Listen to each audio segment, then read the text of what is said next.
ঠাকুর কার বেশি পরীক্ষা নেন বলো তো? কাকে বেশি কষ্ট দেন বলো তো? সহ্য করতে পারে যে তাকে। এই পল্লবী যখন জন্মালো, তোমার মনে আছে আমরা কি খুশি হয়েছিলাম?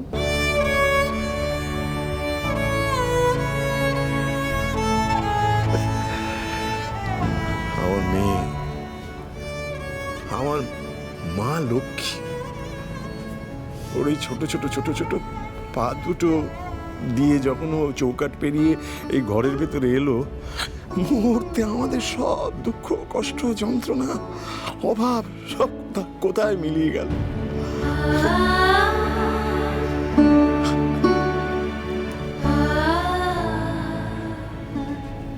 আচ্ছা কমলা,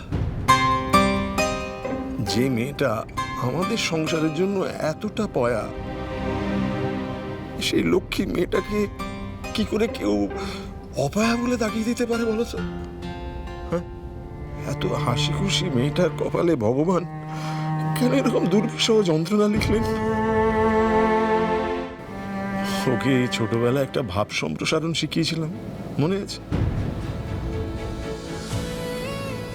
কাঁটা হেরি ক্ষান্ত কেন কমল তুলিতে, দুঃখ বিনা সুখ লাভ হয় কি মোহিতে।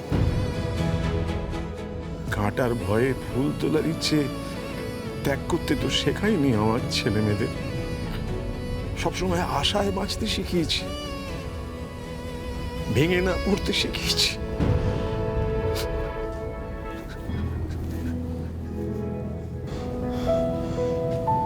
আজ আমি নিজেই ভেঙে গেছি।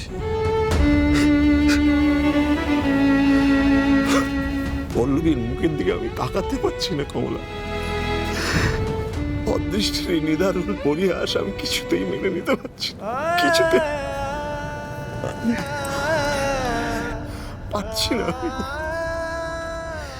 আজ আমি কাকে সান্ত্বনা দেব, কি বলে সান্ত্বনা দেব, আমি কিচ্ছু বুঝতে পারছি না, সব গুলিয়ে যাচ্ছে আমার। তোমার মা কালীর কাছে আমার একটাই প্রশ্ন, সবসময় ভালো মানুষদেরই কেন এত যন্ত্রণা সহ্য করতে হয়? হ্যাঁ, এত কষ্ট পেতে হয়? এত চড়াই উতরাইয়ের পর মা কালী একটা আশার আলো দেখালেন, এরকম একটা সুপাত্র খুঁজে দিলেন, ভাবলাম মা বোধহয় এবার মুখ তুলে চেয়েছেন। তারপরে কেন এরকম হলো বলো তো? কেন কেন পল্লবীর জীবনটা শেষ হয়ে গেল কমলা? পল্লবীটা শেষ হয়ে গেল।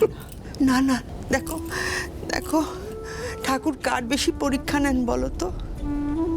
কাকে বেশি কষ্ট দেন বলো তো? সহ্য করতে পারে যে তাকে। একটু ভরসা রাখো।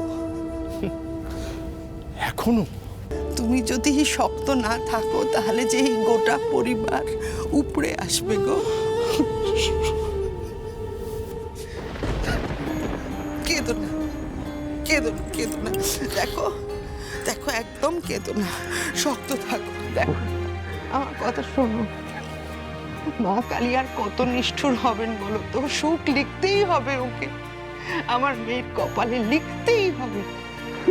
কেঁদো না, কেঁদো না, কেঁদো না।